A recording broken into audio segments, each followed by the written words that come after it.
Hey guys, welcome back to the Bearded Dad. As promised last week on our short, we were going to discuss how we did our DIY project for our vermicompost, our worm garden, worm bin, whatever you want to use there. What you'll see here is we have had this one since last year. We built it in an 18-gallon tote, and what you'll see today is us transport half of this over to this one and put in some new soil, because what happens is your worms are reproduced. They'll double in size, and when I say size, I don't mean the size of the worm, but the population every 3 months. So we've had these for a year. We started out with, I don't know, 250 worms, and then we added about another 250 mid-year. So we're looking at a couple thousand new offspring in here. So we want to get some of those worms over to this new one. So the tools and the objects you'll need are, you need at least one 18-gallon tote. You'll need your topsoil. You'll need your worms, of course. You'll need you a tool. You'll need you some cardboard for their bedding. And one reason why we like to use cardboard is because there's those holes in the center of it, and worms will get in there and breed, and that's how you get the double in population every 3 months. So, and then of course we'll go over some of the reasons why we decided to build the vermicompost, and then some of the benefits that we've noticed over the past year. All right, so here's the typical setup that you'll see on your DIY online projects. People will tell you to buy these totes, get it, and drill holes in it, 1/4-inch holes, and this allow for air to, for the soil to breathe, and not only that, the worms. But what I found out is I don't even use the lid, and uniquely, even without the lid, we've kept this this bin in the house for the past 3 months or all winter. There's no smell, there's no anything. But what you do want to do is take you some cardboard and just lay over the top. And what that does is gives them protection from the light, so they'll come up to the surface to eat. But once they break the surface plane or the cardboard, the light will actually make them go back down. So you never have them crawling around the side. And what we've seen with this is they were struggling to breathe. So when we would come in the mornings or in the afternoons to feed them, all the worms would be around the edges, and then you'd also have, some escaping through the holes and stuff through the night. But what we found is leaving the lid off, we haven't lost one worm. So that's a benefit of not putting a lid on it. So basically take your old cardboard, and if you look in here, this is what we've had, the remnants of composting for the past, this is probably the last 6 months, because we changed it. We actually redid their bedding and used the compost and planted all of our tomato plants and flowers and herbs. So we actually have seen a great improvement in our production of tomatoes and all that using this rich soil. So if you come over here real quick, I'll just take a little scoop, and you can see it's just full of worms and the compost of the worms. You might not be able to see it on camera, but it's literally every square inch is a worm. So here's another one. Here's a baby offspring. It's real small. So that's how I know that we need to start transporting to a second one. When you start seeing them at the top more than you do when you dig down, they're probably overpopulated. So another thing that you'll notice with worms, some worms are finicky. We started with red wigglers, and they'll eat pretty much anything we put in here. They'll eat meat. I don't put a whole lot of meat in there to keep the smell down, but they will eat it. All of our vegetable scraps, but they will not eat our banana peels.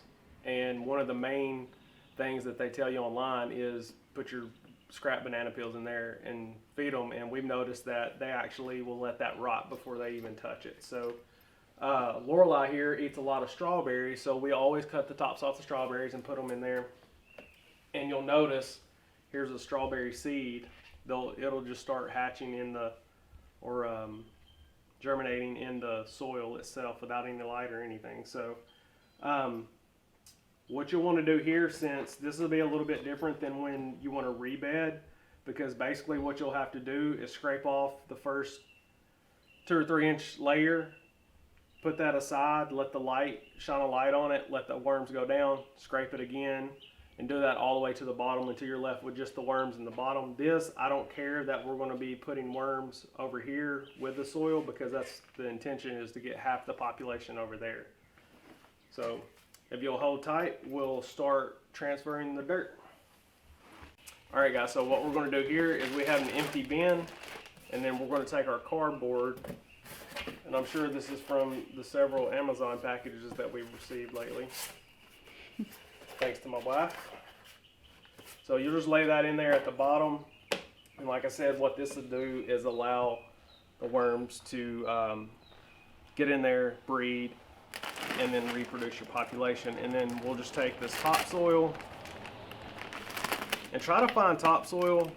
They sell coconut husk and all that stuff you can buy.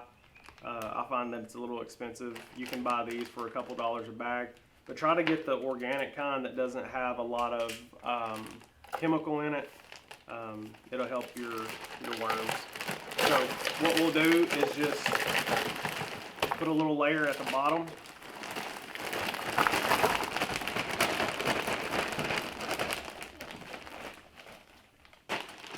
And then what we're going to do is take half our worms and dump them in.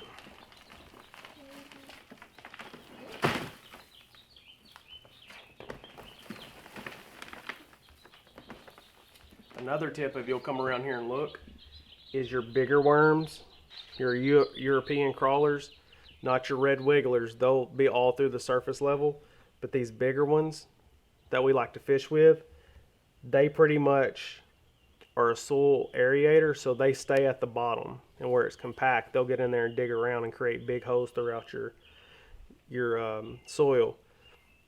But make sure you get a few of those, throw them over there.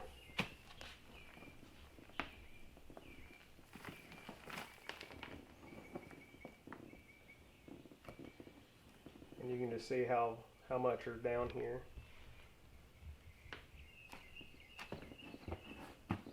So again, I'm going to do about half the big. We've already dumped in half the little red wigglers, so we'll get a good mix over there.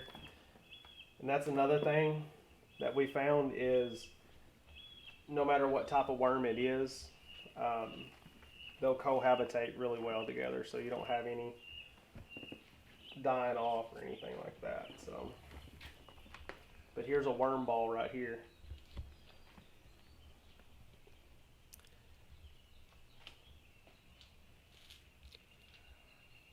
So they found something in there that they're eating on. So we'll do this. That's probably about half. Spread it out. And here's what I was talking about, there's a few worms on it, but I mean these have probably been in there a month, and that's what you still have. And we just put tomatoes and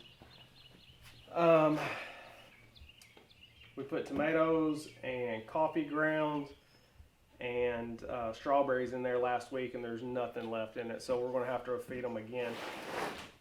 And what I've noticed too is you don't want to overfeed them, but they eat about, for me, the amount that we have here, they'll eat about a pound of scrap food a week. So, and that's a mixture of coffee grounds, tomatoes, leafy vegetables. They don't like just regular lettuce, iceberg lettuce, because it's essentially just water. But anything that's got a nutritional value, they will eat it. Take our soil, fill both up. And one reason we're doing it this way too is because it wasn't ready to harvest to use for plants. So dividing this up and just adding fresh soil to it is the route we're going to go. And then hopefully in about 3 months we'll be able to harvest the compost and use it for our garden. So, and then I'll leave links in the description around where we got our worms. There's probably lots of places you can get them. I do know that this Uncle Jim's, they've been very responsive. You can ask questions, you can call, and they ship pretty much overnight. And they do it by head count. You can do it by worm count, or you can do it by the pound. So I think we both times did it by the pound. But I'll leave links in the description to a couple different resources for that. All right, well, let me finish filming this up. We'll come back. We'll talk about some of the benefits we've seen over the past year and some of the don'ts. All right, guys, so what I wanted to discuss now is some of the pros and cons of doing the vermicompost. The one reason we started it, and the main reason, was because I was sick of getting up at 4 and 5 o'clock in the morning and going to the bait store to get fresh bait, minnows along with worms. So I was like, well, we can just grow our own worms. And then the side benefit became, you know, giving our scraps to the worms, and we're not throwing as much away in the trash can. So, and it's unique because we let, it's a good project for kids. We added it to the chore list. So Lorelai has certain things she has to do and make sure that they're taken care of. So the first benefit for us was fresh worms to go fishing with. Second benefit was scraps, being able to throw our scraps away. And then the third benefit was the byproduct of the compost. We've been able to grow some outstanding plants over the past year. And then this year, this spring, we've already seen an increase in the growth quality of our plants, tomatoes, and then our herbs, and then just some of our bedding plants. Some of the disadvantages, of course, there is upkeep. Every 3 to 6 months, you need to change out their bedding, give them fresh dirt, because once they compost all the bedding and the dirt along with the food that you're giving them, they become less active. So the more fresh dirt you can put in there, the better. The more active they'll stay, the healthier they'll be. Another disadvantage is make sure you order the right worms, because I ordered red wigglers thinking that those were fishing worms, but they'll never get over 2 to 3 inches long, and they're pretty skinny. So you can brim fish with them if you've got a steady hand and a good eye with your hook. They are a small worm. We did reorder and did European night crawlers, which you get 5 to 6 inches, but they're a lot thicker. So that's what we fish with. So make sure you don't spend $30 or $40 on the wrong type of worm. I do like having both though, because the red wigglers do eat and consume a lot more than the other worms. Another thing that we learned is you'll get mites. So they're, and I don't know what the technical term is, but they're worm mites. And one day you'll look in here and you'll see little red or brownish bugs crawling around. They're like the size of a pinhead. They're not harmful to the worm, but what they'll do is they'll eat the worm food, essentially your compost. One easy trick to get rid of them is put a slice of bread on top. They'll go to it, and once it gets full or covered with it, just take it out and throw it away in the trash. So another thing about the mites is it was alarming to me, because I was like, oh my gosh, we're going to have mites in the house. They do stay confined to the area. But one way to also combat it is making sure your soil is not too wet. A dry soil is better.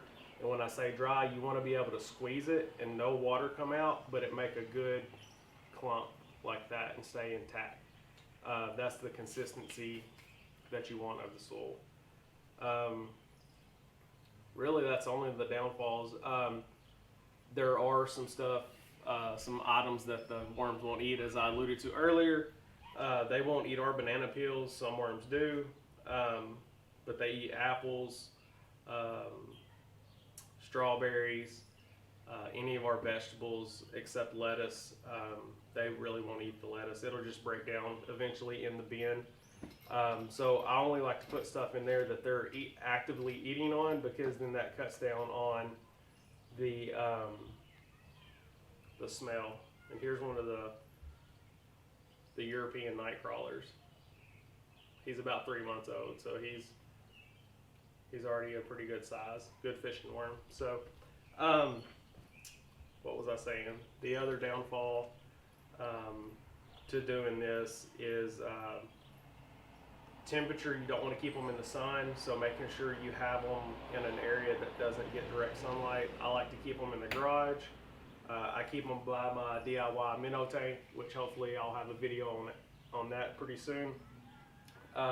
Or we keep them in the house. Like I said, we had no issue keeping them in the laundry room, and then just keeping that inside light on to make sure that they stay in the bed.